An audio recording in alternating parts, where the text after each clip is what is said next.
రసమయ్య బాలకిషన్ 10 ఏళ్ల పాటు అంటే 2 సార్లు 2 టర్మ్లు మీరు ఎమ్మెల్యేగా గెలిచారు. కానీ ఎందుకు ఈసారి ఎవరు ఓడించారు, ఎందుకు ఓడించారు, ఎవరిని ఓడించారు అనుకుంటున్నారు? మీ ఓటమికి ఒక 5 కారణాలు చెప్పమంటే ఏం చెప్తారు?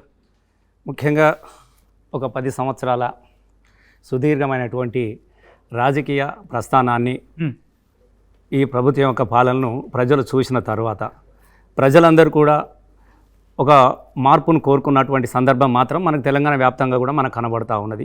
ఎవరును ఓడించలేదు, ఎవరి మీద ఎవరు కూడా గెలవలేదు, ప్రజలు గెలిచారు. ఎలాంటి గెలుపును కోరుకున్నారు? తెలంగాణలో ముఖ్యంగా బీఆర్ఎస్ పార్టీ తెలంగాణ కోసమే పుట్టినటువంటి పార్టీ, తెలంగాణ రాష్ట్రాన్ని సాధించినటువంటి పార్టీ. ఈ పార్టీలో తెలంగాణ వచ్చిన తర్వాత మేము ఇచ్చుకున్నామని చెప్పేసి కాంగ్రెస్ కావచ్చు, అయినప్పటికీ కూడా కాంగ్రెస్ ఇవ్వలేదు. బీఆర్ఎస్ పార్టీ ప్రజల సమయుతంతో తీసుకొచ్చుకున్నటువంటి పార్టీ కాబట్టి కేసీఆర్ గారిని ముఖ్యమంత్రిని చేసిన తర్వాత ఇప్పుడున్నటువంటి ప్రస్థానంలో 10 సంవత్సరాల ప్రస్థానం ఏదైతే ఉందో చాలామంది మీరు మొత్తం కూడా ఇప్పుడు గెలిచిన వాళ్ళని చూడండి, సుమారుగా ఒక 4 సార్లు 3 సార్లు ఓడిపోయిన వాళ్ళు ఉన్నారు.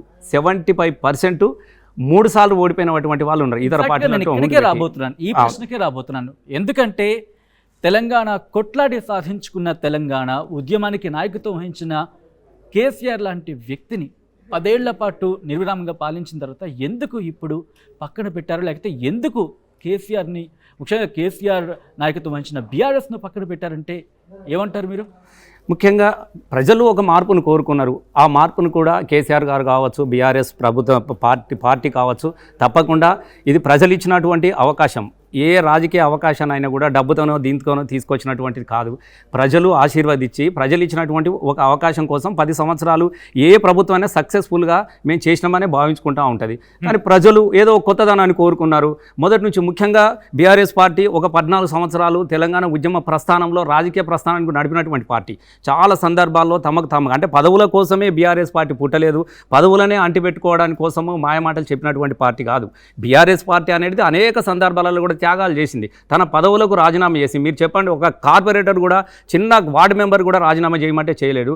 ఆ తెలంగాణ ఉద్యమ ప్రస్థానం జరుగుతున్నప్పుడు కాలంలో తమకు తాముగా సిలువ వేసుకొని పడి ప్రతిసారి కూడా మరణ వాంగ్మూలాల దాకా వెళ్ళి పార్టీ మళ్ళీ పునర్జీవనం పొందినటువంటి పార్టీ బీఆర్ఎస్ పార్టీ. కాబట్టి చాలా 4 సార్లు ఒక్కొక్క ఎమ్మెల్యే రాజీనామాలు చేసి ప్రజాక్షేత్రంలో మా ఆకాంక్ష ఇది కాదు, మా ఆకాంక్ష అనేది స్వరాష్ట్రం అని చెప్పినటువంటి పార్టీ బీఆర్ఎస్ పార్టీ. కాబట్టి ఖచ్చితంగా ప్రజలు ఏదైతే మీరు ఇందాక ఏదైతే ప్రస్థానం మొదలుపెట్టాడో 10 సంవత్సరాల తర్వాత ఇప్పుడు కూడా ప్రజలు కూడా ఓ మార్పును కోరుకున్నారు. అరే ఓ కొత్తదనం చూద్దాం, 10 సంవత్సరాలు కేసీఆర్ గారు ఈ వరకు చేసిండు కాబట్టి ఇంకోటి చూద్దాం అన్నట్టు ఒక భావన వచ్చిన దానిలో ఆ మార్పులో ఇది వచ్చినదే తప్ప కేసీఆర్ తప్పు చేస్తే తీసేసిరాను, ఎమ్మెల్యేలు తప్పు చేస్తే తీసేసిరాను ఎక్కడ కూడా మనకు కనబడదు. ఒకవేళ మార్పు కోరుకుంటే మొత్తం తెలంగాణలో ఉన్న 119 నియోజకవర్గాల్లో మార్పు రావాలి.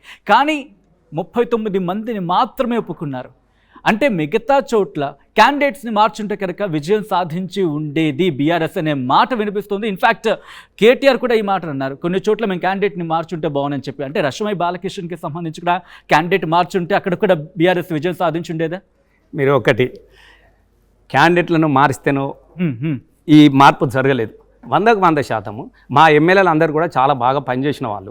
ముఖ్యంగా ఈ బీఆర్ఎస్ పార్టీలో మీరు 70-90% వ్యక్తులు కూడా ఎమ్మెల్యేలు కూడా అంతా ఉద్యమ ప్రస్థానం నుంచి వచ్చిన వాళ్ళే కనబడతారు తప్ప పెట్టుబడిదారులు రాత్రికి రాత్రి వచ్చి ఎమ్మెల్యే అయిన వాళ్ళు కాదు, ప్రజల్లో ఉన్న వాళ్ళు వీరు. అంటే నేను ముఖ్యంగా 2001లో మొదటిసారి తెలంగాణ ఉద్యమ పాట పాడింది. నేను పాట పాడినప్పుడు వాస్తవంగా నేను చిన్నవాడిని. నేను సడన్గా నేను ఎమ్మెల్యేగా 2014లో నాకు అవకాశం వచ్చింది. నేను అంటే పైనుంచో దీని నుంచి వచ్చిన కాదు, కేవలము మా ఆస్తి, మా సంపాదన, మా ప్రజాదరణ అంతా కూడా తెలంగాణ ఉద్యమ ప్రస్థానమే తప్ప ఇంకోటి లేదు. కాబట్టి ఇంత ఉద్యమ ప్రస్థానం ఉంది, గొప్ప కళాకారుడు అని చెప్తూ ఉంటారు. దాదాపు 2 సార్లు ఛాన్స్ ఇచ్చారు. ఈసారి బాలకిషన్ని ఎందుకు పక్కన పెట్టారు? ఆ మాట మీరు చెప్పాలి. ఎందుకంటే మిగతా ఎమ్మెల్యేలు గెలిచారు కానీ 39 మంది గెలిచారు. అక్కడ నేనేమంటున్నా 39 మందిలో ముఖ్యంగా ప్రజల్లో ఒక కన్ఫ్యూజన్ క్రియేట్ చేసింది కాంగ్రెస్ ప్రభుత్వం. గెలిచిన నా విషయంలో ఒక్కని విషయంలో కాదు, నా పక్కన ఉన్న వాళ్ళు ఓడిపోయారు, నా ఎదురుగున్న వాళ్ళు ఓడిపోయారు. సుమారుగా 50 మంది ఓడిపోయిన దానిలో నేను కూడా ఉన్నాను.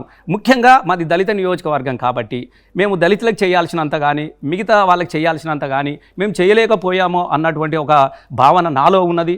వాస్తవంగా కింది వాళ్ళు ఎప్పుడైనా కూడా ఏం కోరుకుంటూ ఉంటారు, ముఖ్యంగా కొన్ని సంక్షేమ పథకాలు మేము 100% ప్రజలకు మేలు చేయాలన్నటువంటి ఒక ఆకాంక్షతోని చాలా పథకాలు తీసుకొచ్చారు కేసీఆర్ గారు. అవి ప్రజలకు బ్రహ్మాండంగా చేశారు. వాస్తవంగా 2000 పింఛన్ను 2000 రూపాయలు చేయడం అనేది ఉన్నోనికి అది 200 కావచ్చు, కానీ లేనోనికి అది 2 లక్షలతో సమానం.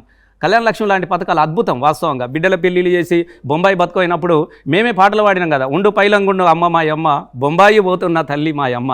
ఒకసారి మళ్ళీ ఆ పాట అందుకుంటారు, ఎందుకంటే చాలా మంది మీ పాట కోసం అంటే మీకు ఏం చెప్తున్నా, తెలంగాణ ఉద్యమ ప్రస్థానం జరిగినప్పుడు ఏదైతే కేసీఆర్ గారు రాసి పెట్టుకున్నారో నేనే పాడినా కదా, చెట్టు మీద పిటాలెగురవు సీదబాయిలో ఊటలూరవు పచ్చనూర్లా పలుగురాళ్ళు తేలినాయి, పని పాటలేక ప్రజలు వలసబోయినారు, పల్లె నా పల్లెర్లు మొలిసే తెలంగాణలోన నా పంట సేలలోన.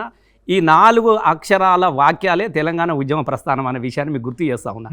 వాస్తవంగా కేసీఆర్ గారు ఈ చెట్టు మీద పిట్టలు ఎగురవు సేదబాయిలో ఊటలూరు అన్నాడు.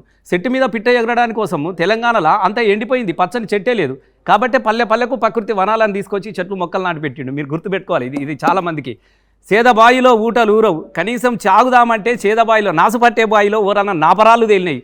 పాకురుతోని నాసుపట్టినటువంటి బాయిలల్లా నాపరాలు తేలినాయి. కాబట్టి నాపరాలు పోవాలంటే తెలంగాణ రాష్ట్రం రావాలి అని తెలంగాణ రాష్ట్రం వచ్చిన తర్వాత ఇలా 1 కోటి ఎకరాలకు నీళ్లు అందించే విధంగా ఇలా కాళేశ్వరం ప్రాజెక్టు మనం కట్టుకున్నాం.